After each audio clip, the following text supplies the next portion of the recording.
Minimo, dopo questa salita me la devi dare. Non è possibile che abbia accettato questa fatica senza avere niente in cambio. Il solito porcone, voglio vedere se le tue prestazioni corrispondono alle tue parole. Beh, credo che stasera potrò trarre ad entrambe la prova di ciò di cui vi racconto sempre. Dovete solo decidere a chi spetti per primo il succoso premio. Aspetta e spera, sfigato. Se anziché sparare queste cazzate camminaste, arriveremmo, anzi, saremmo già arrivati da un'ora. Ma almeno in questa casa i tuoi nonni ce l'avranno lasciato un po' di legna. Si muore di freddo qui. E scommetto che non prende neanche un cappio di campo. Già ora siamo solo una tappa.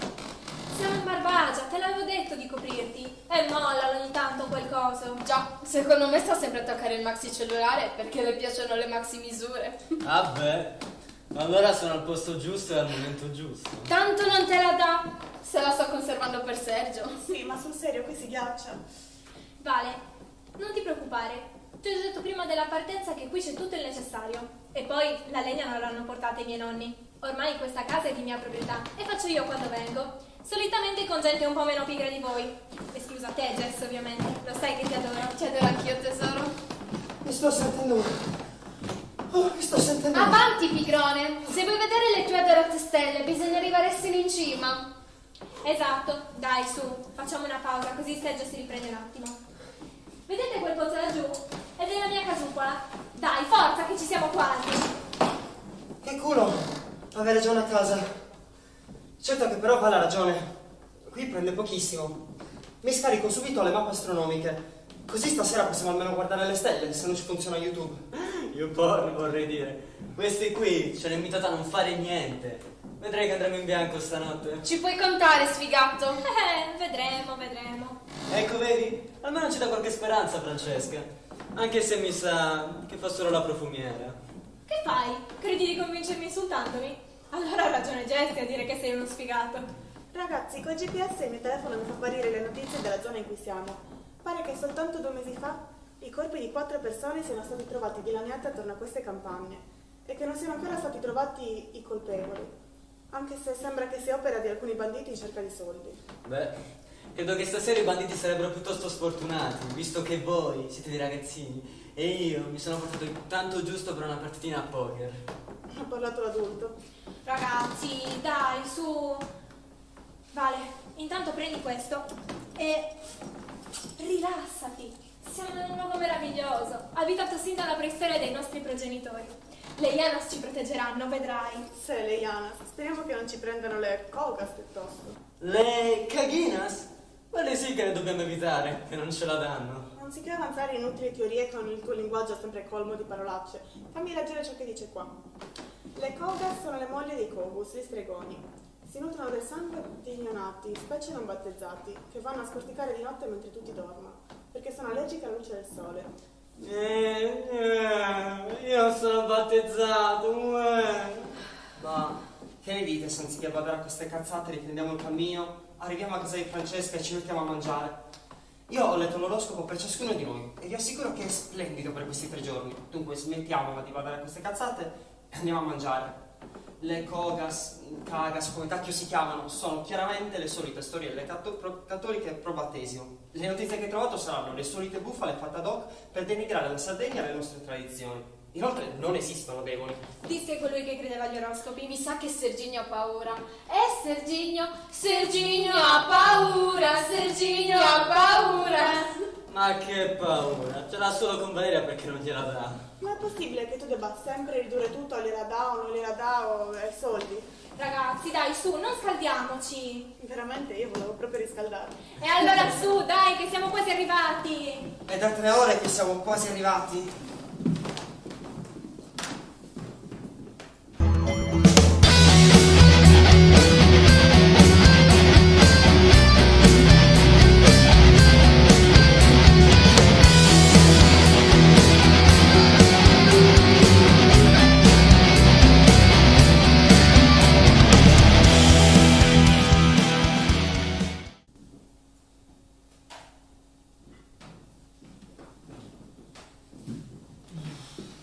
Questo posto è un vero cesso.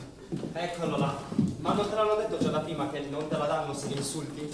È per questo che è più probabile che la diamo a Sergio e che tu te ne rimanga da solo a smanettarti vicino al pozzo. Franci, che ti succede? Di solito sono io quella sboccata. Scusate, Mi mette una tale euforia. Comunque direi che qui abbiamo finito. Ragazzi, prendete l'ascia e andate a fare un po' di legno. Almeno ad Alex io darei la sega, così inizia ad abituarsi. Ale è sempre così, zitta zitta è quella che tira fuori le battute più perfide all'improvviso. Noi intanto qui finiamo di sistemare.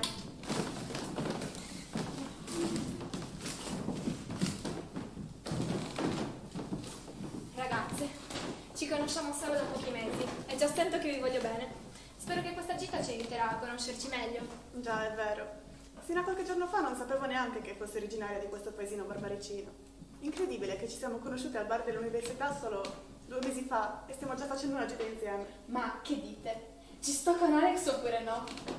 È carino. Però c'è qualcosa in lui che non mi convince. Fai bene a non fidarti. È uno stronzo opportunista. Lo sai che ha fatto perdere un sacco di soldi ai suoi amici più ricchi passandosi per un maestro del poker? Vabbè, ma che vuoi che me ne fotta?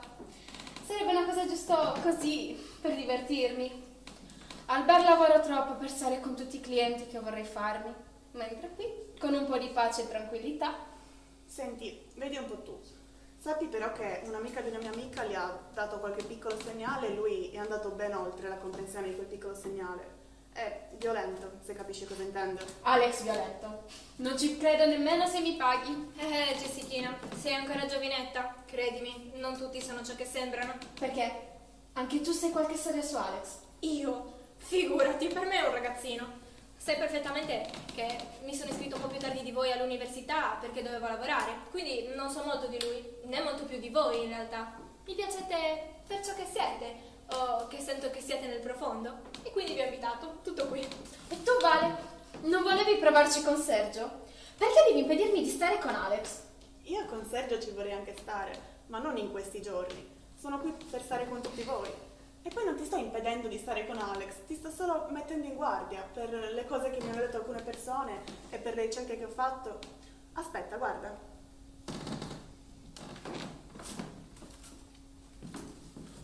Sono cadute le accuse di stupro nei confronti del giovane Alessandro. La famiglia della vittima accusa ricevute pressioni da tipi sospetti. La procura indaga tra le amicizie potenti del giovane guru del poker. E quindi? Si trattano solo di accuse. Io non studio giurisprudenza, ma Francesca potrà confermarci che chiunque è innocente sia una prova contraria. Giusto, Franci? Siamo solo al primo semestre, non ci siamo ancora arrivati. Guarda, guarda, noi a faticare e voi ridere di noi? Puoi stare tranquillo, non ridevamo di te. E te pareva?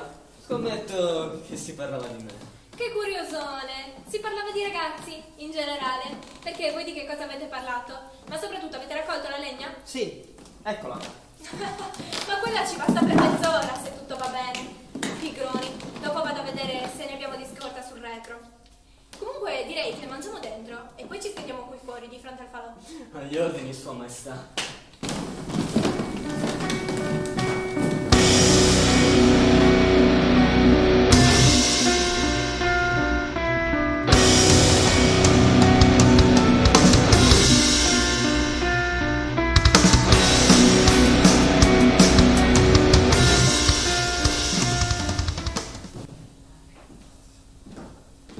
Franci, non sapevo che fossi così brava a cucinare. Ma dove hai imparato? Beh, intanto abbiamo cucinato tutte e tre, quindi il merito non è solo mio. Ma vivendo da sola da un po' per via del lavoro, ho imparato a gestirmi anche in questo. Che poi, diciamoci la verità, non che ci voglia tanto a cucinare un po' di pasta e un po' di sugo. Adesso viene il bello, con la carne. Meno male che avevo delle legna di scorta, altrimenti saremmo morti di fame e di freddo. Se qualcuno optasse per la scelta vegetariana, sapete che ho fatto anche delle polpette di lenticchie. Io scroccherò un po' e un po'. Non sapevo che fossi vegetariano. Sì, ma tranquillo. Tra la patata e il cetriolo, scegli il secondo. Cazzate a parte, visto che tanto dobbiamo aspettare che si cuociano sia le une che le altre, perché non iniziamo a creare l'atmosfera raccontandoci qualche storia dell'orrore? Ma solo! In Iraq, durante gli scavi archeologici in un sito babilonese, venne ritrovata la statua di un demone di nome Pazuzu. Ma dai ragazzi, siamo in Sardegna, la terra dell'orrore per eccellenza con tutti i racconti che abbiamo. E dobbiamo rassegnarci all'esorcista? Troppo banale. Nel tuo paese non c'è nessuna leggenda. Da dove vieni? In realtà prima ho mentito quando abbiamo parlato di Kogas. Chiaramente io non ci credo minimamente, ma il mio è il paese delle Kogas. Queste Kogas possono stare solo con i Kogos, gli stregoni, perché hanno dei segni indistinguibili di riconoscimento, una minuscola coda pelosa e una X sulla schiena, che pare un insieme di legni. Vale, non è che tu sia la Koga ed è per questo che non ti vuoi mai spogliare di fronte a noi? Jessie, dai, questo è un particolare che possiamo evitare. Se lei non va, non va. Grazie. E poi no, non ho nessuna coda. Sì, ma soprattutto, raramente le si vede di giorno. Detestano la luce del sole e ne fanno almeno il più possibile. E sono pieni di peli. Mentre Vale mi sembra bella rasata. Possiamo andare avanti con la storia e smetterla di parlare del mio corpo? Sì, infatti basta. Andiamo avanti. Fra poco spunta Orione. Nella ricerca che hai fatto prima, Vale, c'era scritto che sono assetati del sangue dei bambini non battezzati. In realtà non è così. Quello è il loro sangue preferito, insieme a quello delle donne che hanno appena partorito. Ma in realtà si cibano di una persona sino a portarla alla morte e poi passano ad un'altra persona. Il loro gusto sta proprio nel consumare lentamente le loro vittime predilette. Mia nonna Cassandra mi raccontava che sua sorella Rubina, una zia che non ho mai conosciuto, era una bambina sempre allegra e piena di energia. Quando lei aveva 8 anni e sua sorella 7, si trasferì vicino a loro una giovane coppia di sposini che spesso passava a trovarli. Questa Rubina diventava sempre più debole e triste. Raccontava che la notte veniva Giulietta, la giovane sposina, travestita da zanzara, da gatto, da mosca. Ma nessuno le credeva, ovviamente. Tranne mia nonna, che cercava di rimanere sveglia per vedere se arrivava veramente qualcuno, visto che tutte le sorelle dormivano nella stessa stanza. Ma non resisteva mai. Tranne una notte. Quella notte le sembrò di vedere una donna che contava a voce bassa le setole della scopa con dei peli e dei capelli lunghissimi. Mia nonna cacciò un urlo e all'improvviso la donna si trasformò in una vespa che la punse e tutti pensarono che lei avesse gridato per via della puntura. Il giorno dopo la giovane coppia di sposini se ne andò senza alcuna spiegazione e sembrava che Giulietta, la giovane sposina che stava seduta sul carro, non avesse più le gambe, come se le avesse perse fuggendo. Ma era impossibile che fosse ancora viva e che salutasse tutti, anche se solo con la mano. Purtroppo Rubina nel frattempo si ammalò e morì. Malaria, dissero. Ma quella zona era già stata bonificata e lei era l'unico caso del paese. Ma che razza di storia è? È della tristezza, non dell'orrore. Sì, effettivamente era davvero molto triste. Jessie, tu eri la migliore. Certo che sì, basta che vi racconti la storia della mia vita. No, sul serio ragazzi, sarà l'alcol che mi starà facendo parlare, ma sapete che io ho avuto una vita di merda? Vabbè, hai avuto. Non hai nemmeno 20 anni, Jessie, hai ancora in tempo per cambiarla. Ma che cambiare, Franci? È vero che nella vita ho subito delle cose terribili, ma è anche vero che ne ho fatte. Ma che, dai, che avrei fatto mai tu di male, che sei un angioletto? Dai, sei, sistema qualcosa, ma poi vieni da questa parte, che la situazione mi sembra un po' drammatica. Come vi ho detto, avrei il piacere di conoscervi meglio, e mi pare che il momento sia arrivato. Jessie, che hai? Guarda che siamo qui per ascoltarti. Non temere di dire chissà quale cosa grave, qui tutti abbiamo fatto qualche cazzata. Non potete capire!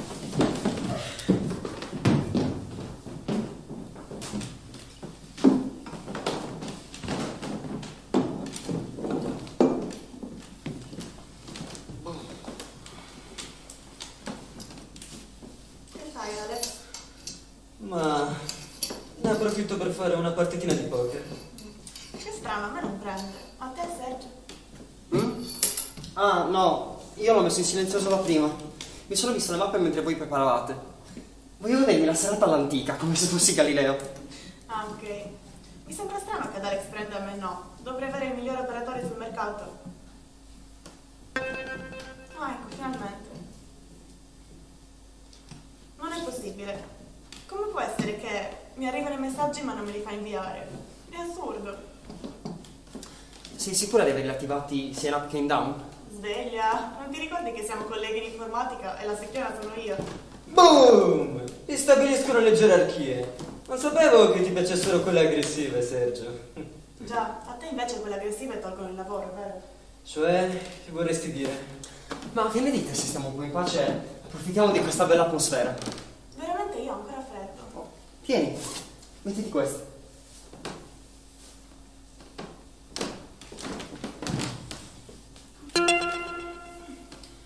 Presidente della Repubblica in visita in Messico. Oh, finalmente prende. Non è possibile. Mi arrivano notizie, ma come faccio ricerche io non mi appare niente. È incredibile, mai successo. Ma dove cavolo ci ha portato Franci? Eccoci raga, tutto a posto. Beh, allora, possiamo sapere le malefatte che ha fatto questa ragazza? Te l'ha dette?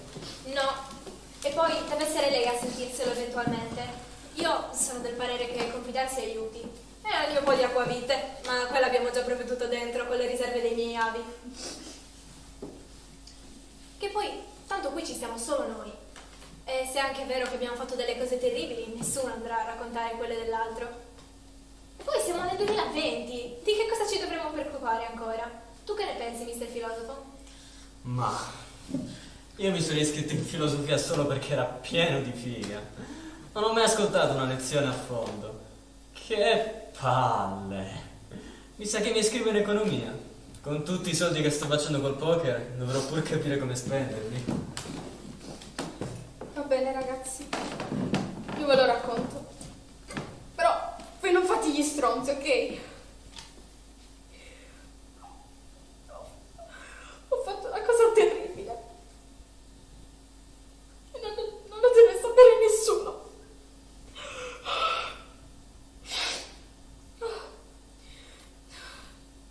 Sono sicura che mi darete ragione. Mio padre ha sempre bevuto, sin dai primi ricordi che io ho di lui. Sarà per questo che ho sempre lavorato nei bar. Sta di fatto che questa merda di vizio mi ha rovinato la vita e ha rovinato anche la mia di vita. La nostra vita era perfetta, aveva un lavoro che lo pagava bene, infatti con mia madre si erano anche comprati un'attica a Cagliari, ma pagavano davvero poche rate annuali perché il grosso l'avevano data all'inizio. Ah, ma tu sei proprio di Cagliari Cagliari? Sì, ci vivevo sin da piccola, ma noi siamo originari del Nord Sardegna. Quindi, niente. Tutto era perfetto. Poi, mio padre ha perso un amico d'infanzia. Non so se sia una scusa, io credo di sì. Comunque, i suoi compari sono andati a farsi un goccetto in memoria di quest'amico. Ma questo goccetto poi è diventato un bicchiere, da un bicchiere a 1 litro, a 2 litri al giorno. Ci aveva preso gusto. Mia madre iniziò a lamentarsi. E lui le diede uno schiaffo e non fu neanche l'unica volta. Scusami, Ge, queste sono cose vostre personali, ma posso chiederti il collegamento con te? Ecco che arriva il filosofo. Lasciala parlare, no? Abbiamo detto che ci saremo aperti per liberarci dei pesi. Siamo quasi sconosciuti e non c'è niente di meglio che confidarti con chi non si conosce. Ti senti molto meno giudicata. Mia madre ha iniziato a fare gli straordinari perché aveva paura di non riuscire a pagare il mutuo e anche la separazione che chiese quando io avevo solamente 10 anni. Poi a 13 anni ho iniziato anch'io a lavorare, forse perché sembravo più grande in un bar che si trovava vicino a casa, o forse perché il proprietario mi si volesse fare o volesse farmela dare a tutti i suoi clienti, ma non è successo né l'uno né l'altro. Quindi ho iniziato anch'io a contribuire a casa, pagando l'università, la patente, eccetera. Ho cambiato tanti bar. Poi giorno, mentre stavo lavorando in un bar sulla 131, entra mio padre. Era già così ubriaco e non mi riconobbe neanche. Faceva così schifo vederlo ridotto così. Lui continua a bere e ci prova persino con me.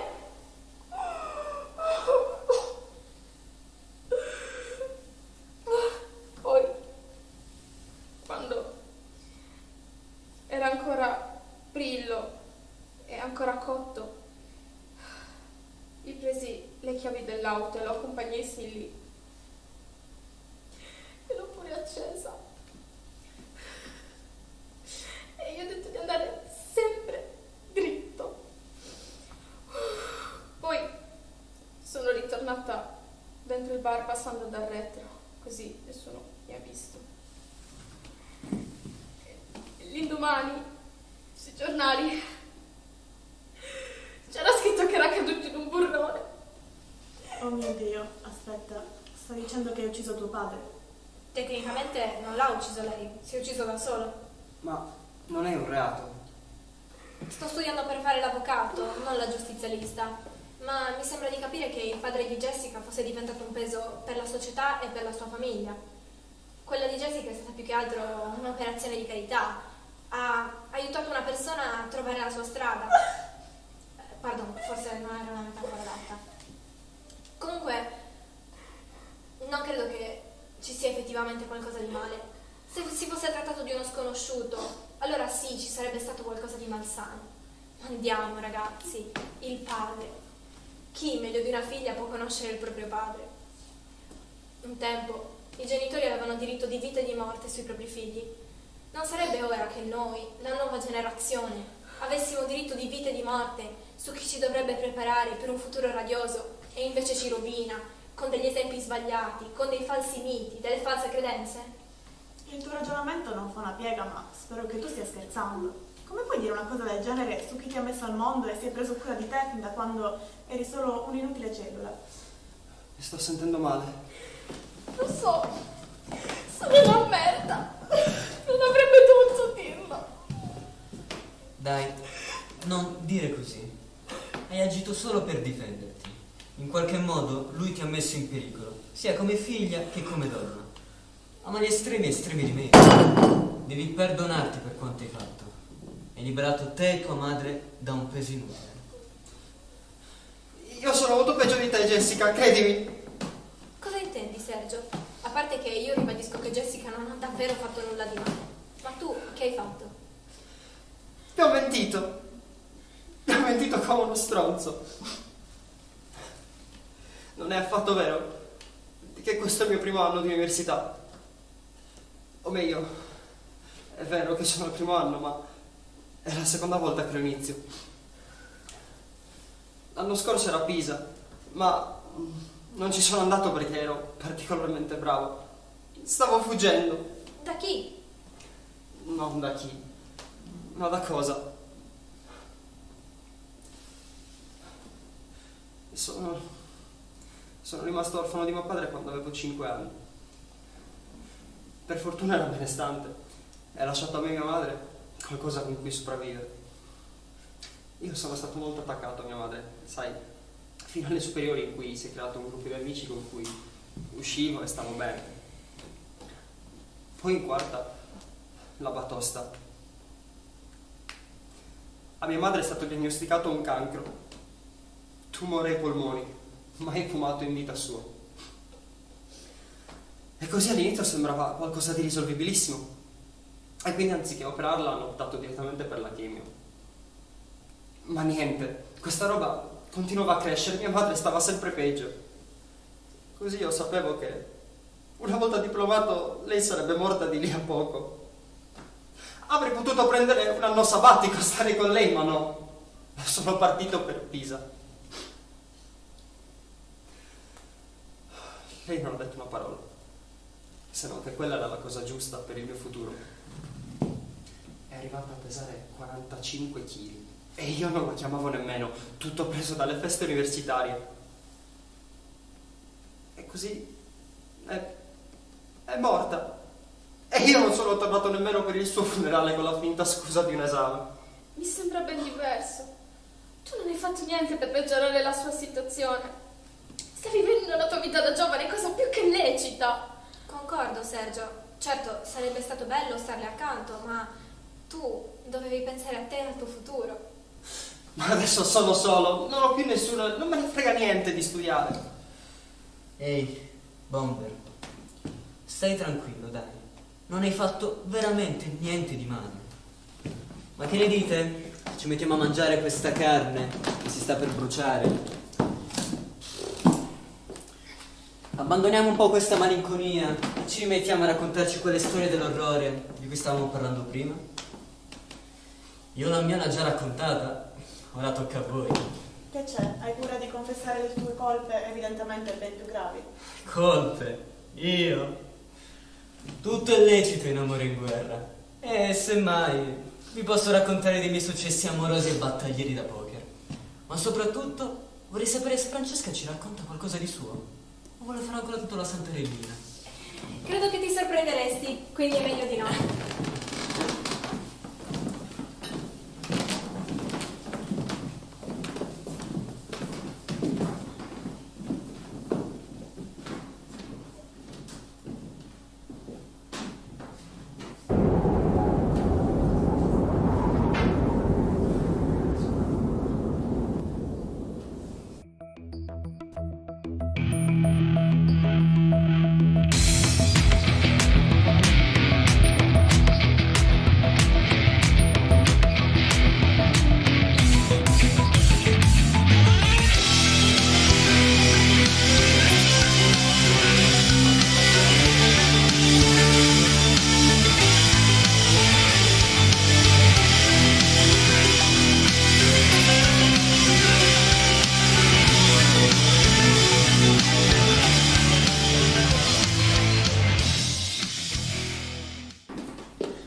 Portatemi un accendino dalla cucina, per cortesia. Ecco, Franci. Grazie. Ma a te sta funzionando la rete? Sì, perché? Ricordo che abbiamo lo stesso operatore e a me non sta funzionando. O l'hai cambiato da poco? No, sempre quello. Può essere che sia un problema di hardware. Dovrebbe essere la mia specialità e tutti i controlli che ho fatto mi sembrano giusti. Infatti non so veramente che spiegazione darmi. Ma secondo me lo risolvi. Nel frattempo, se vuoi, posso prestarti il mio, possiamo provare con l'hotspot. Sì, va benissimo. Che poi non è che non funzioni. Ricevo ma non riesco a inviare messaggi, né a operare sul blog. Volevo mettere almeno qualche foto di quelle che abbiamo fatto prima in salita. Ma sì, dai, che risolviamo tutto. Ragazzi, venite a guardare, guardate che spettacolo! Non ho mai visto una stella così vicina. È il sole. Dai, fa un po' vedere. Prima le signore. Ma è meraviglioso! Sembra che ci sia un vortice di stelle. Meno male che avete con voi un esperto astronomo. Oddio, cos'è quello? Cosa? Sembra un portachiavi. Fa un po' vedere. Dove? Ah, non c'è più. Sarà solo un po' di autosuggestione, Jack. Posso? Manchi solo tu. Grazie per la considerazione. Ah, certo Alex, tocca a te dopo.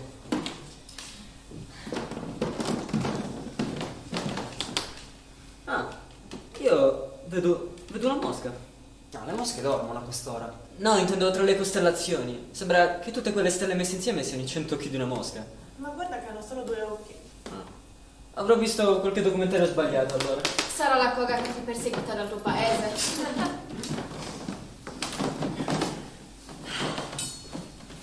Quello che mi meraviglia sempre di questo posto è che a quest'ora il vento si calma e sembra che ci sia meno freddo che durante il giorno. Sì, è vero. Anche io stranamente sto meglio ora.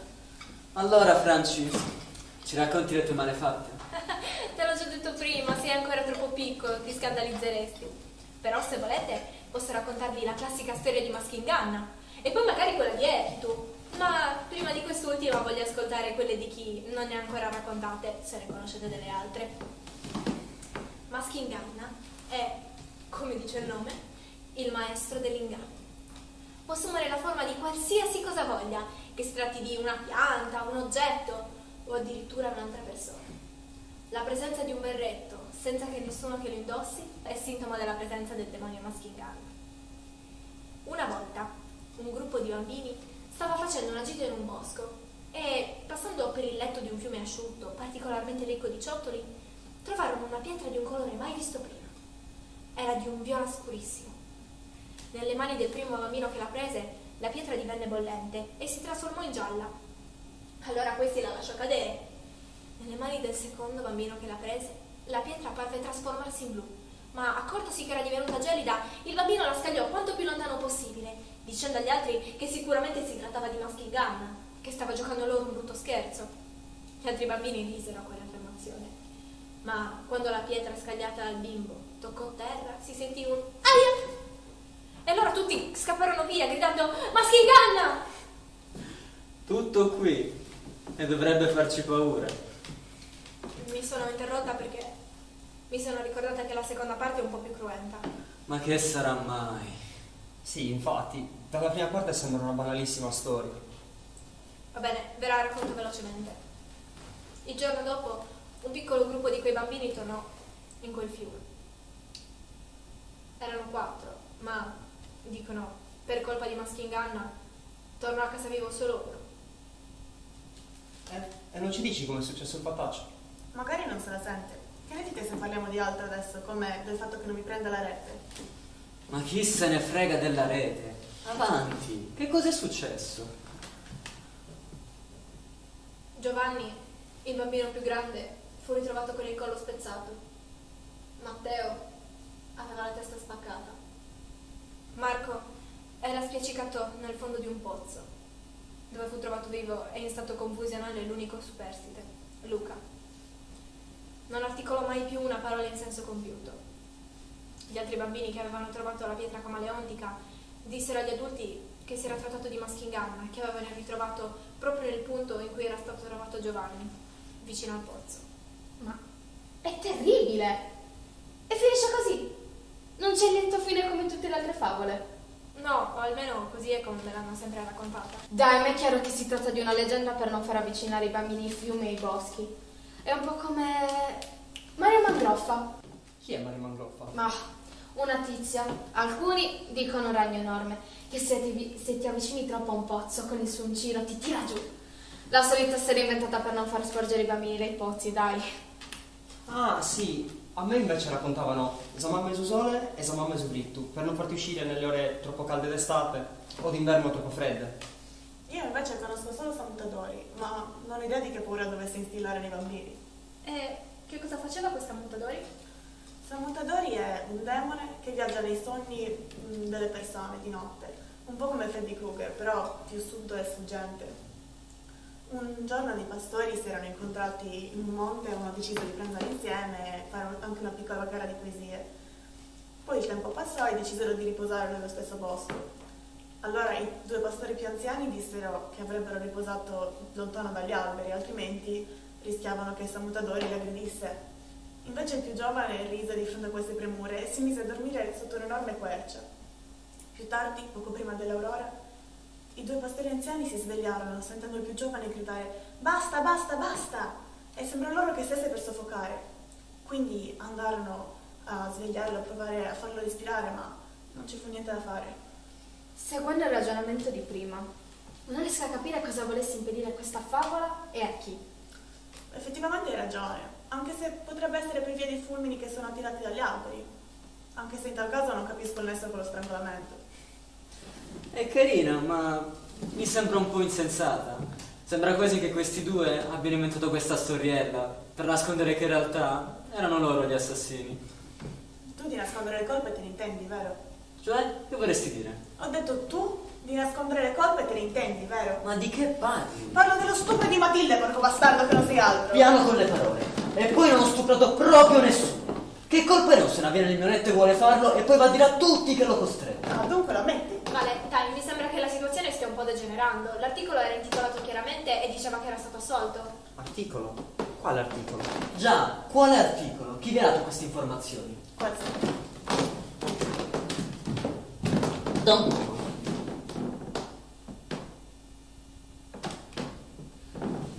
bene?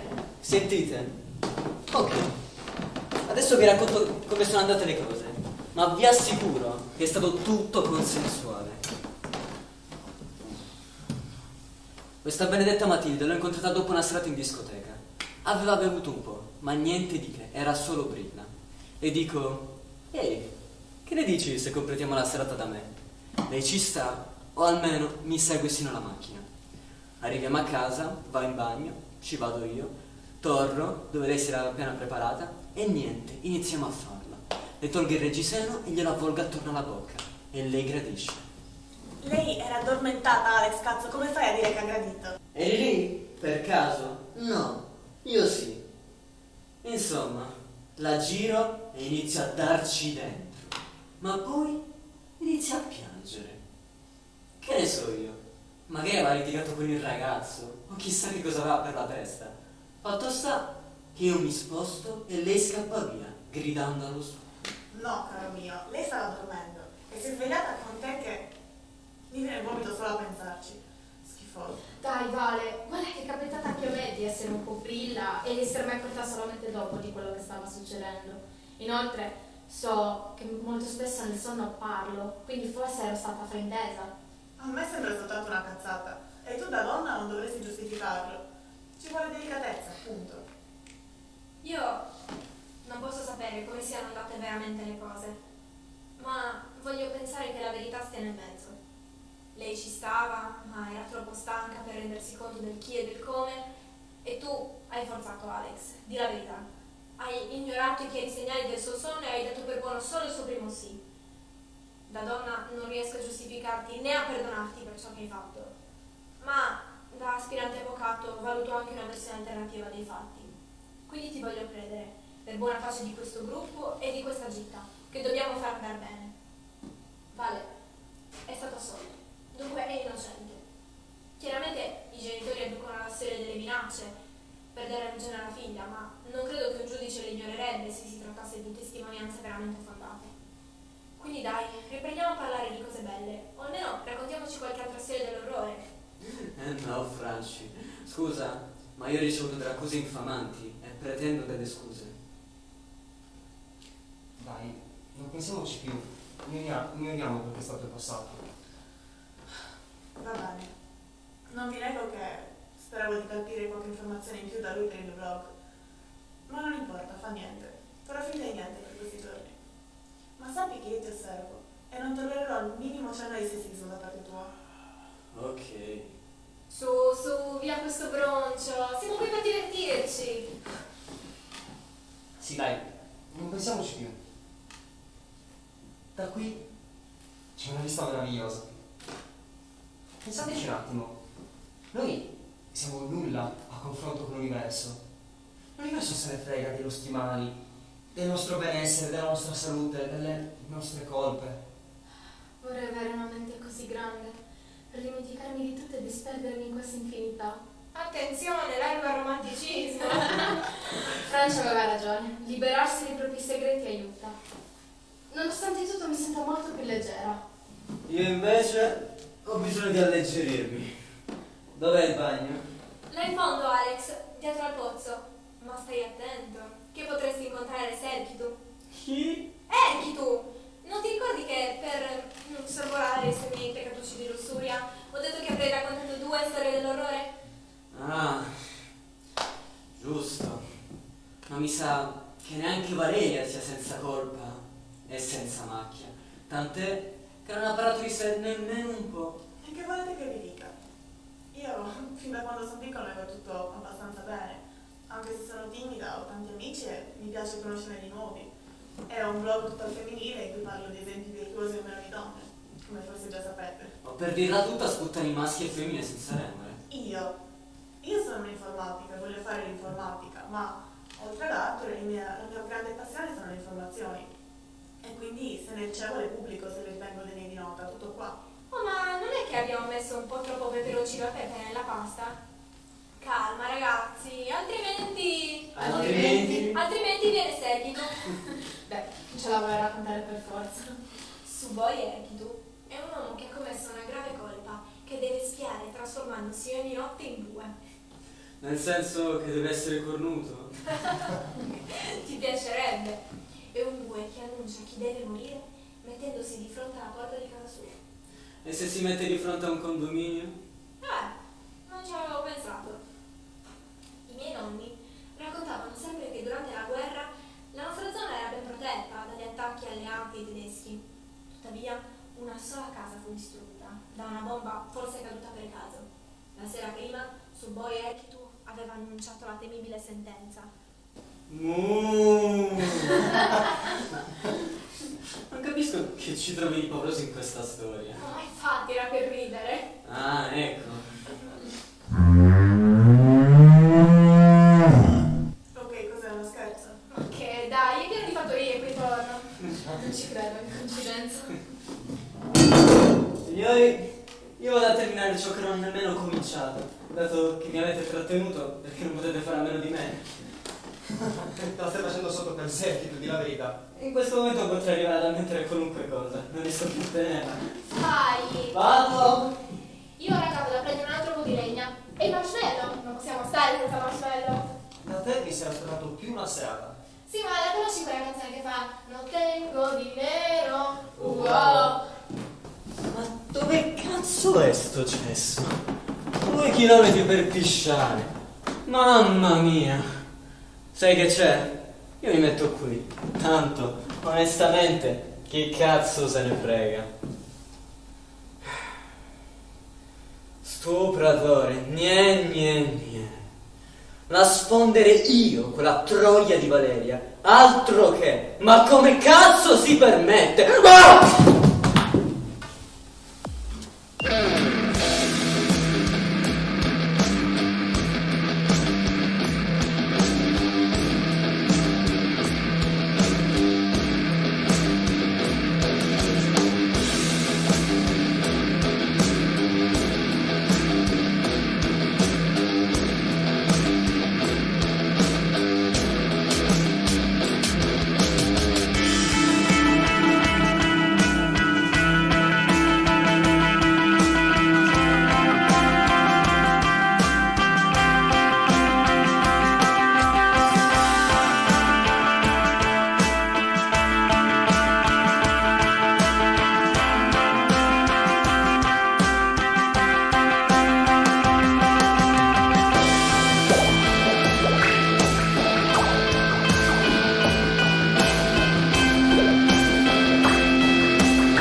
Cioè, spiegami, hai scritto un articolo in questo frattempo? Solo un genio come lei ce la può fare. Sì, guardate, ve lo leggo pure, è molto semplice. Oddio, finalmente prende. Ne approfitto per caricare e poi ve lo leggo. Ma non vi sembra che Alex ci stia mettendo un po' troppo? Ma che, figurati, ti starà consolando da solo. Beh, a parte che potrei dargli una mano e non solo a consolarlo, ma scherzi a parte, vado a cercarlo. Vuoi che ti accompagni? No, magari si crea un po' di atmosfera. Va bene, va bene. Non riesco a entrare nella mia area privata, però. Se mi dici se riesci a entrare nel blog come pensi? Provo. Grazie.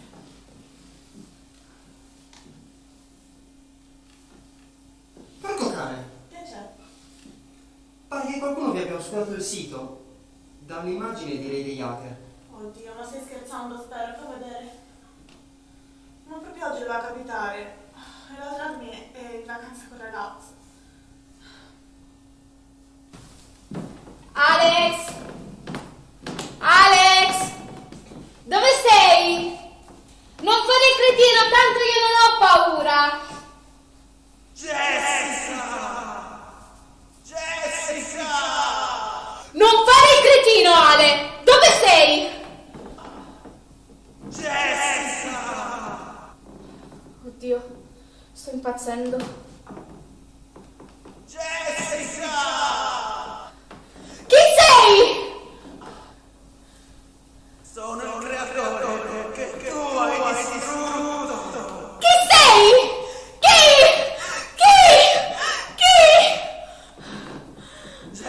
Aiuto!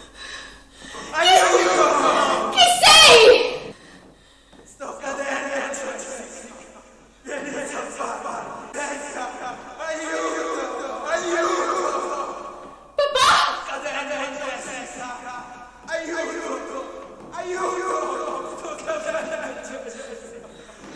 Vieni a salvarmi, Jessica! Aiuto! Aiuto!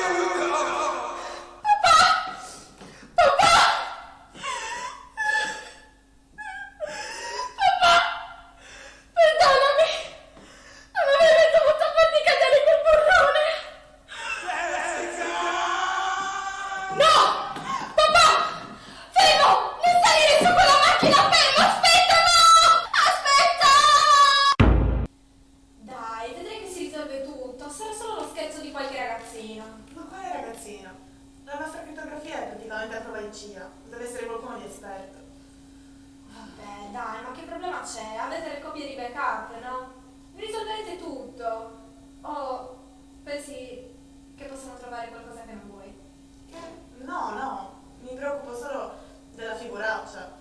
È perché non mi fa inviare questi dannati messaggi.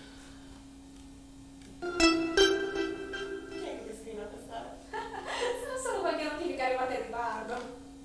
No, è solo una notifica dell'ANSA. Io ce l'ho per tutte le news sarde. Oh mio Dio! Che c'è? Vale, chi è Barbara Molteddu? Che vuoi che ne sappia io? Valeria, dimmi chi diamine è Barbara Molteddu. Ma che diavolo vuoi che ne sappia io? È una sfigata forse? Valeria! Qui c'è scritto che c'è un mandato di arresto per induzione al suicidio di tale Barbara Molteddu. Non è possibile. Quel mandato è per te, per pubblicazione sul blog di materiale privato e violazione della privacy. Come hai fatto a scoprirlo? Evidentemente non sei così brava come credi a nascondere le tue impronte. Mi fai schifo. No, aspetta, non sono stata io. Cioè sì, sono stata io, ma non volevo farlo. E allora perché lo hai fatto? Volevo solo farla soffrire un po' per quanto se la tirava. Ho solo preso qualche foto dal suo telefono. E così tu saresti la Santarella. E così hai osato guardarci dall'alto verso il basso. Sei una criminale di merda! No, non sono una criminale, non sono una criminale! Sì che lo sei! E adesso ti consegnerò alla polizia, forse anche l'ultima cosa che faccio. No, non lo farai. Sì, te lo farò. Ma tu sei pazza! Non sono pazza! Sì che lo sei! No! Oh mio Dio! Vale! Vale, no! Aiuto! Aiuto, Franci, aiuto!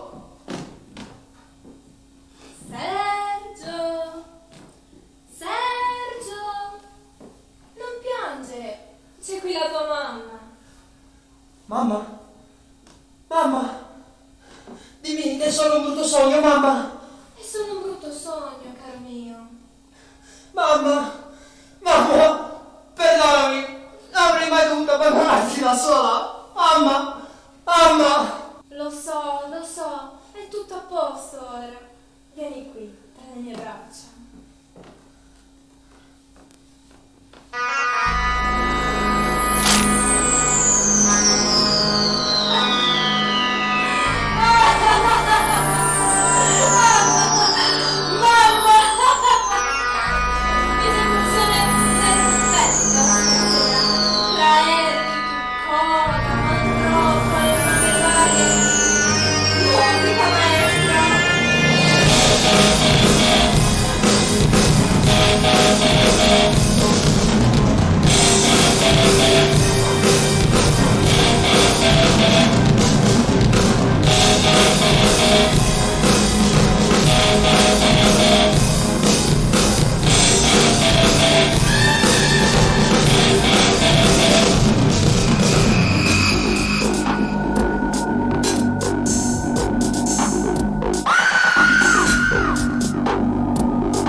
sono io e più di me non c'è. Mi puoi chiamare male per cercare di separarti da me, ma sai benissimo di esserne intrisa, di esserne intriso. Io sono Mastinganna, il principe del male. E sono venuto sulla terra per farti confessare le colpe che non hai mai confessato a nessuno, per poi potermi cibare di te e del tuo spirito. Viva l'ipocrisia! Tu che guardi con quel ciglio di superiorità, so che cosa hai fatto stamattina e anche ieri sera. Tu, là in fondo, che stai cercando di andar via, scappa, scappa pure. Io ti troverò quando meno te lo aspetti e ti farò parlare e godrò mentre mi racconti quale deve essere la tua tortura eterna. Siete tutti miei e presto passerò a prendervi.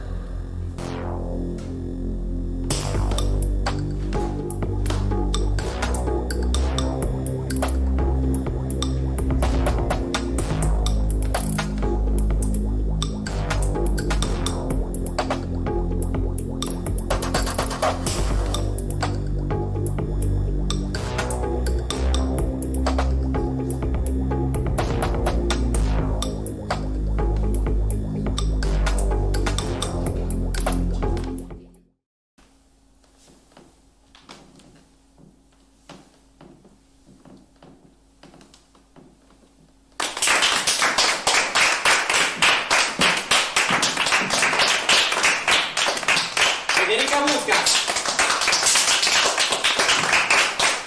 Matteo Vanella, Elena Randazzo, Giacomo Pedoni, Anna Leoni, Maria Muccia, in regia Enrico Picchiri. Il soggetto è di Maurizio Serrelli e Stefano Ligi.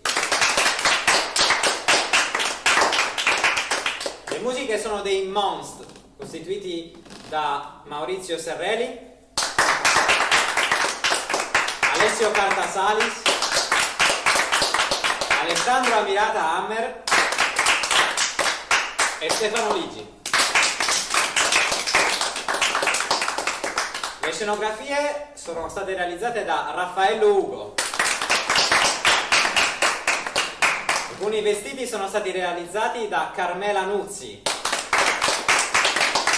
Ringraziamo moltissimo per il supporto, per il sostegno, per la fornitura dei locali, per il supporto di tutti, veramente di tutti i tipi, Costantino Tamiozzi.